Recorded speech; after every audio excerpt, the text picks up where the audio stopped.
If you look at the position versus time graph here to my right, are you able to describe the motion of the object just by looking at the graph? Today, we're going to look at position, velocity, and acceleration versus time graphs.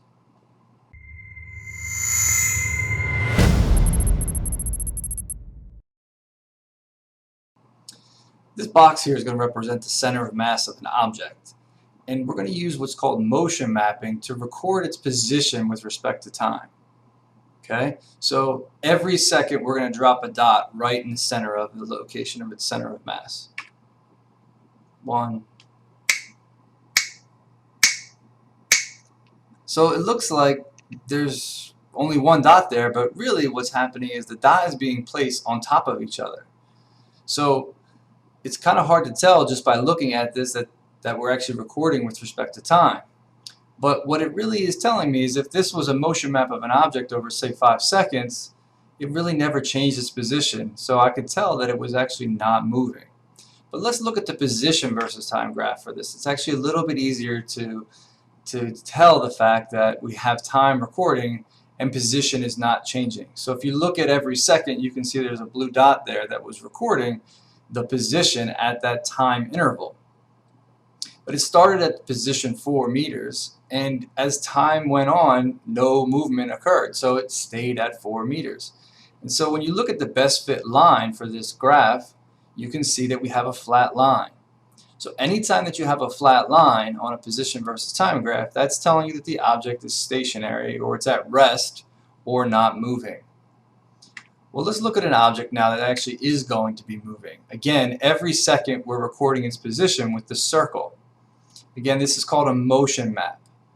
So now that we actually have motion occurring, we can see that this looks a little bit different. Well, what can we glean or understand from this motion map? Well, let's look at the dots first. What I can tell is that the dots have set intervals that are equal to each other, meaning that every second the dot's location was recorded, the position of the object was recorded with the circle, and they're all equidistant. So that's telling me that for every set amount of time, in this case 1 second, the object moved the same amount. And we also have these vector arrows here located on the dots, which we didn't have for the previous one. And that's because these are actually representing the velocity vector of the object at that given second when it was recorded. So we can see that the spacing is equal and the length of the velocity vectors and the direction are all the same. All of this is telling us that this object is moving with a constant velocity, the same speed in the same direction throughout this whole time period. Well, let's look at the position versus time graph. It's actually telling us the same thing, but graphically we can look at this. So after 1 second, the object moved from position 0 to position 2. And a second later, it moved from position 2 to position 4, and so on and so on. So this is generating a positive slope with the best fit line. Does anybody remember what the equation for slope is?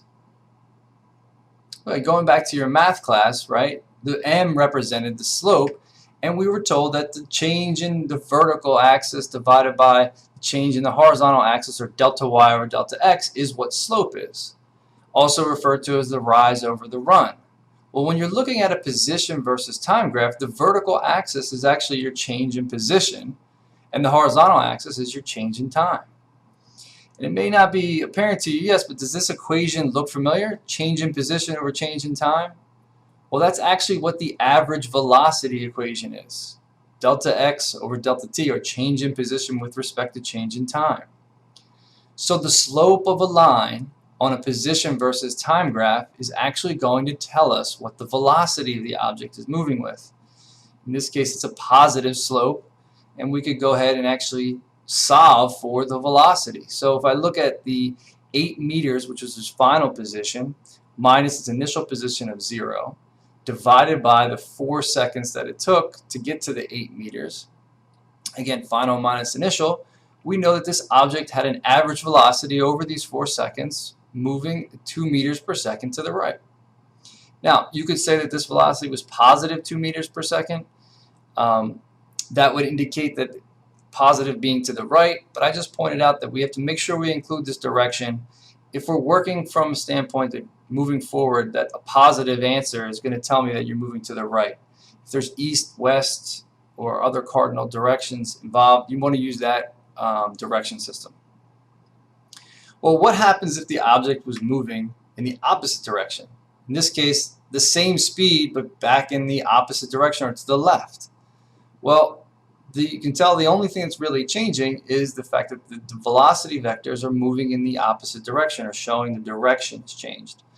They would be the same length if the object was moving at the same speed, because the length of that arrow is actually indicating the speed or how fast it's moving. The direction it's pointing is indicating its direction. The spacing of the dots representing its location at that time interval, again of 1 second, is still the same. So from a position versus time graph, if we use the initial starting point as the 0 reference for us, we notice that we have a slope that is now negative, meaning it's moving to the left. The velocity would be 2 meters per second to the left. And you could also represent it as a negative 2 meters per second. Either would be correct. But what you wouldn't want to do is actually say that the velocity is negative 2 meters per second to the left, because it's actually canceling each other out. It's either 2 meters per second to the left or a negative 2 meters per second. Both would be correct answers. Well, let's go back to our other example here when we're looking at this. So we're moving now with a positive 2 meters per second to the right. And again, we're looking at our position versus time. The slope of this line is telling me it's 2 meters per second. So that's the velocity average. What would the velocity versus time graph look like? So I have a constant slope. It's not changing. So whether it's the first second or the last second of these 4 seconds, I was still moving with 2 meters per second. So the velocity versus time graph is actually going to be a flat horizontal line, showing you that as time went on, I didn't change my velocity. Again, you can see that I'm above the 0 line at the 2 meters per second on the vertical axis, and as time is continuing, there is no change in my velocity. I am moving at 2 meters per second. Now, what does that mean for my acceleration? Do we have an equation for acceleration? Well, we do. Acceleration is your change in velocity with respect to time. Final minus initial. Velocity over final minus initial time. Well, am I changing my velocity with respect to time? No, I'm not. So the velocity being never changing, so that means that my acceleration is going to be 0. Well, what is the slope of the flat line here on this velocity versus time graph? The slope is actually 0. So the slope of a velocity versus time graph will also tell us the acceleration. And here you can see graphically that the acceleration versus time graph would show that we have a solid line on the 0 reference line. Basically the horizontal axis, which is representing time, there is 0 acceleration occurring as we move through time. Well, let's look at an example now that we actually do have some acceleration. So again, we're going to create this motion map. And again, what do you see? You see that the dots are locating the position of the objects, the center of mass, for set intervals of time. So in this case, we used a half a second as our time interval. And what you can see is for each half second, the space between them is actually growing. For that to be occurring, that means that my velocity has to be changing with respect to time. So if you look at the velocity vectors for the motion map, you can see that as time is occurring every half second, my velocity is increasing. So I'm changing velocity with respect to time, which means I'm accelerating. So you can glean all this information just by looking at this motion map. So let's look at it from a position versus time standpoint. Okay, so position versus time, what we're seeing is that I have growth in my change in position for every set interval of time. And what it does is it actually creates a curve, an exponential curve on a position versus time graph. So anytime that you have a curve shown on a position versus time graph, in this case I'm showing positive acceleration, a negative acceleration would show a downward curve, but it would still be curved. So if there is acceleration occurring, you have a curve on your position versus time graph? Well, before we said that the velocity was going to be the slope of the line on a position versus time graph. So how does that actually work if we have acceleration and we have a curve? We actually have to create tangent lines. The tangent line is just where it's a straight line where it comes in contact with a single point against a curved line. So the slope of the tangent line at any given one point in time is going to tell us what our instantaneous velocity is at that particular point in time.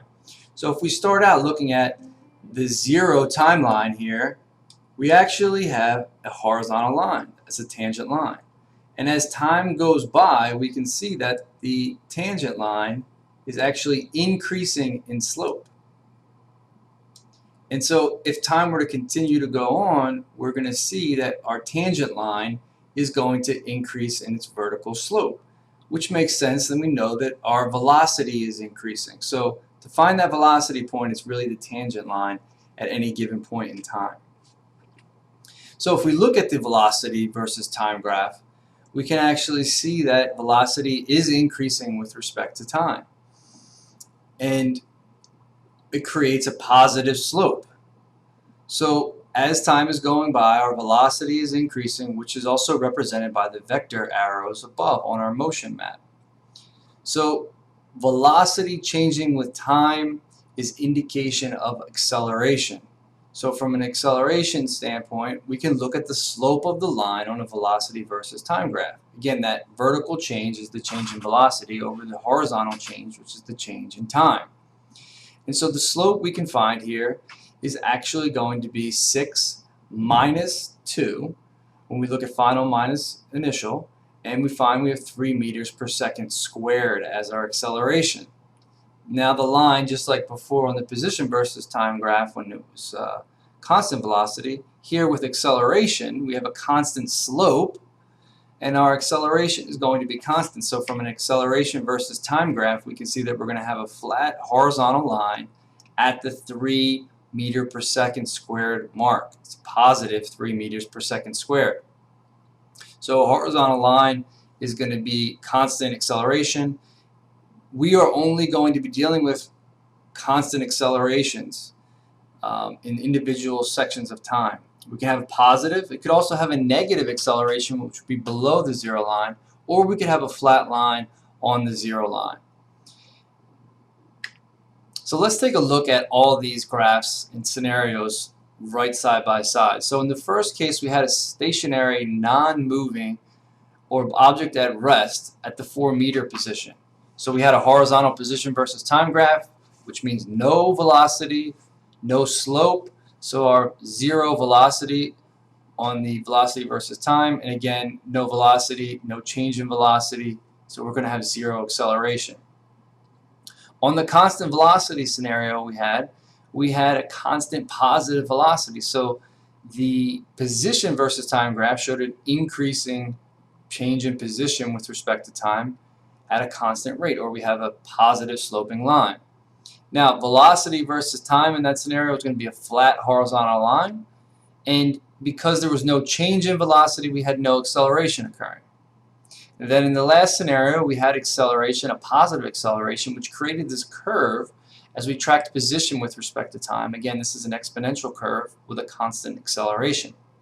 And that constant acceleration generated a positive sloping line on the velocity versus time graph. And again, for us to interpret acceleration on a velocity versus time graph, it's going to be that slope. So that slope on the velocity versus time graph indicates the acceleration. And again, we would have a flat horizontal line for the acceleration versus time graph. So let's recap. We learned that position versus time graphs, that a flat line means that the object is not moving, and that the slope of a line is the velocity. And if we have acceleration occurring, we need to draw tangent lines to determine the velocity at that particular time. And anytime you have a curve on a position versus time graph, it's telling you that you have some acceleration. We're only dealing with constant acceleration, so those curves will start to be exponential. On velocity versus time graphs, we learned that a flat line indicates a constant velocity, and that the slope of this line is actually indicating the acceleration. So on acceleration versus time graphs, then, we're only going to have flat lines of constant acceleration. We're not going to vary the acceleration with respect to time. And that means we're going to either have a positive or a negative flat line or zero. So acceleration can be positive, negative, or zero. Thank you, and I'll see you soon.